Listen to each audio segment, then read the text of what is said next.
Welcome back to the Garden of the Eternal Star. I'm Jess. And I'm Chris. We're here today to talk to you about things that beginners often overlook when they're starting their spiritual path. Two of the things that we want to discuss to begin with is intuition and psychic development. These two aspects are normal and foundational elements of a lot of different spiritual traditions and paths. Newcomers to spirituality may feel more tempted to skip over these two parts because it can be a lot of work and effort. Other parts of magic and spiritual practice seem more appealing, at least at first. Moon water right now is all the rage lately, and there may be a lot of how-tos out there that look easy, and they might be. But the magical practice foundations may not be included in those instructions, and that could lead your moon water to ending up just being water. That's true, and just as an example, hits home for me especially. It's one thing that I experienced on my own path. As I've mentioned in some of the other videos on this channel, I spent years and years and years studying magic, doing rituals, and on a long enough timeline, I became very disheartened because it seemed like I was investing so much energy and work into the practice, but nothing was happening. And it went beyond simply like trying to do a spell and get a certain reaction. It was more of wanting to have a connection with the divine and not knowing what I was doing wrong. And it was only until I started developing my intuition, when I actually started sensing things during rituals and stuff, that things sort of clicked in place.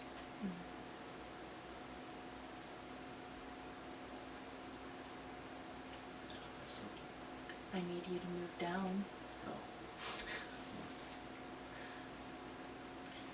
Yeah, I also struggled on my spiritual path in the beginning in the same manner. One of my first excursions into magic and practicing, I went to Barnes and Noble, and I saw this really cool book on fairies that had this make your own wand kit, and I couldn't wait to try it. I was super excited. Of course, I hadn't done any prior research, never picked up a book on magical foundations or anything of that sort. Never touched, what is it that you have the book of? What is it called? Which one? We've got a lot of books on. Witch's Bible. Yeah. Mm-hmm. Yeah. Never picked up the Witch's Bible, never read anything of that nature. So the kit was basically just a hollow piece of wood with some colored sands in it. And needless to say, after I made it, within about a week of playing around with it, it ended up sitting in a drawer, forgotten. I was so disappointed.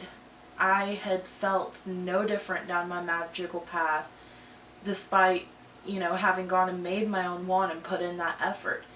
And I wondered, why didn't it feel special? That makes sense. And I would say one reason why your magical practice might seem empty, like I said earlier, is that lack of intuition and psychic development. Now, with some people, they're just naturally gifted with those abilities.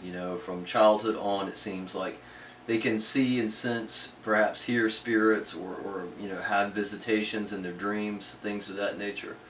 But not everyone, most beginners, in fact, I would say, they aren't naturally gifted. And so those abilities, they actually have to put work and effort into cultivating. Mm-hmm. So there are many different ways to work on your psychic abilities and intuition, to put that work and effort into cultivating them and growing them. You could do meditation. Go onto YouTube and find some guided meditations and go and put those into practice. You can do work with oils and crystals, energetic work like Reiki. You can even do artistic projects that are just fueled by inspiration and imagination, like poetry and art.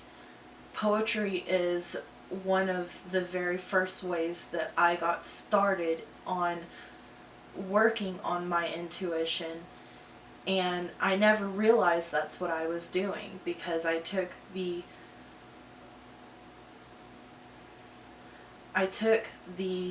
already there talent that I had from naturally channeling the words for poetry and begin to craft them into spells. And that sort of thing, it is intuition, whether you realize it or not. We have found in our own practice that learning to intuitively read oracle cards is an easy approach for most beginners. Ultimately, what she's talking about there is why I ended up teaching a class on intuitive development, because it seemed to me that a lot of beginners miss that important aspect of their path. And there again, if you do, you're less likely to sense and hear or feel, the energies and the beings that you're trying to work with. So it seemed to me that if people were going to get into magic, whether they're studying Wicca or Druidism or whatever path they walk, having that psychic ability, being activated, using their intuition is super important. Mm-hmm.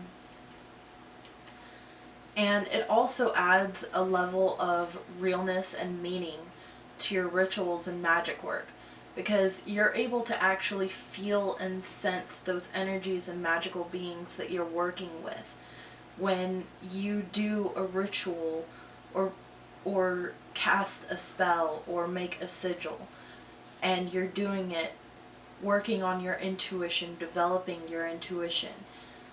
You can feel cold chills, your hair standing on end. You notice your candles may start dancing the flames, and there's not a breeze to be had in the room. These are your magic, what's the word I'm looking for? Your magic manifesting. Your magic is beginning to manifest, and you're getting in touch with these magical beings. The more that you work with and develop your intuition, the stronger it gets, and you'll be able to branch out into other practices like channeling, where you can have powerful conversations with the divine. That's true. And what you said also hits home in the sense that as you develop those skills, once you start sensing energies and things of that nature, it adds a level of realness that becomes a sort of feedback loop. The more you sense it, the more that you believe in it, the more that it becomes concrete in your reality. Mm-hmm. And so it strengthens your practice. I'm getting cold chills now on this side.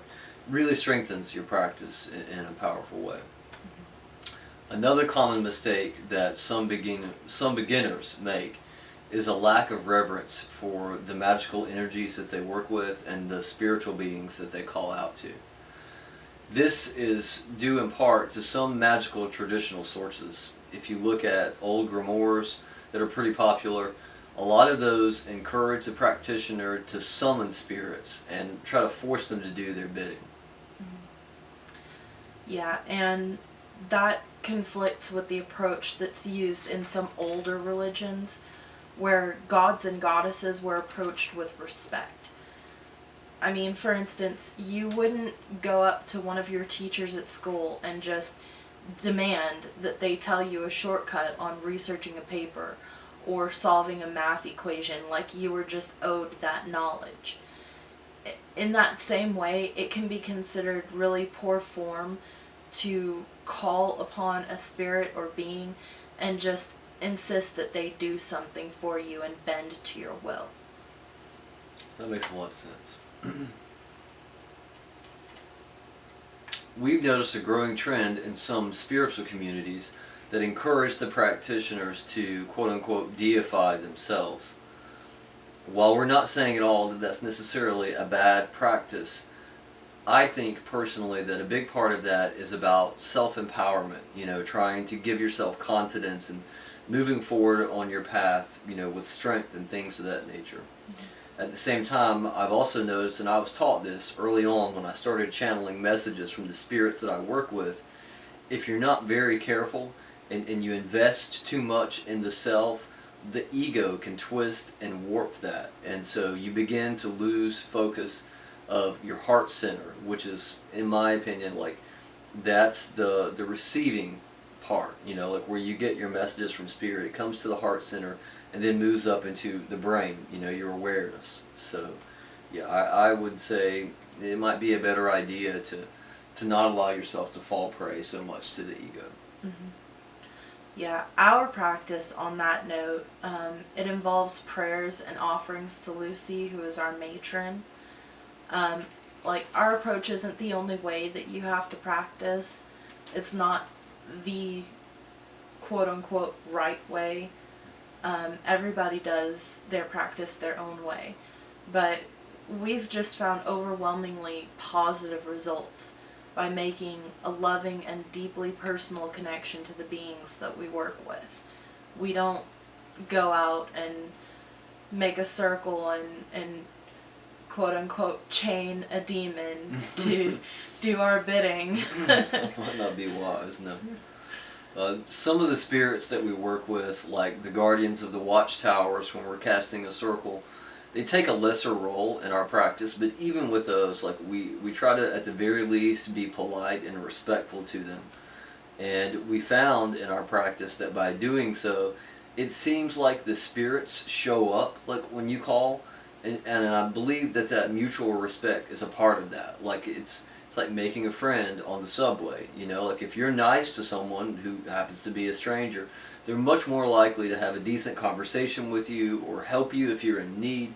So that's just been our approach. Mm-hmm. Yeah. So these are two of what we feel some of the biggest mistakes that some beginners make when they're starting out on their spiritual path. Intuition and psychic development, they take time and work and energy to build. But they make your spiritual path much more meaningful and personal, and they just heighten all of the magic that you do. When you put these into practice with your spells and rituals, you'll be able to sense and perceive all of the magic that's involved, the spirits that you're calling upon, and the channel that you're working through. And like we were talking about before, success or failure in your magical work can greatly depend on your relationship with the beings and energies you're trying to work with. There again, they're much more likely to extend energy and help and assistance not only during your ritual, but in your everyday life if you've established a rapport with them and they feel like their connection and their help to you is meaningful, you know, for both parties involved. Mm-hmm. Right. So that's all we have for today. If you're new to our channel, be sure to give a like and subscribe down below. Ring the little bell down there so that you can get alerts when we upload. Also, don't forget our coupon codes, which should be appearing now. These coupons can be used on our website for discounts on readings and ritual work. Once we've uploaded 10 videos, you can also send us an email with those 10 coupon codes from the videos, and you can win a raffle ticket for a free spot in our intuitive development course. Mm-hmm. So definitely bear that in mind. You can also check out our Facebook group for more information on that, and also more chances to win raffle tickets for our course. The links for all of those that we mentioned, our email, our website, our Facebook group, and our Facebook page can all be found in the description below.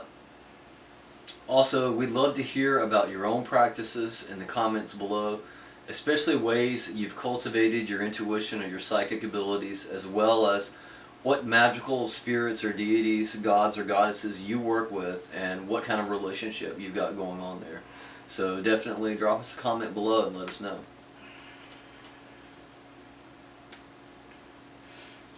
In our next video, we're going to be covering ritual magic, and we're going to include a step-by-step dedication ritual to Lucy, who is our matron.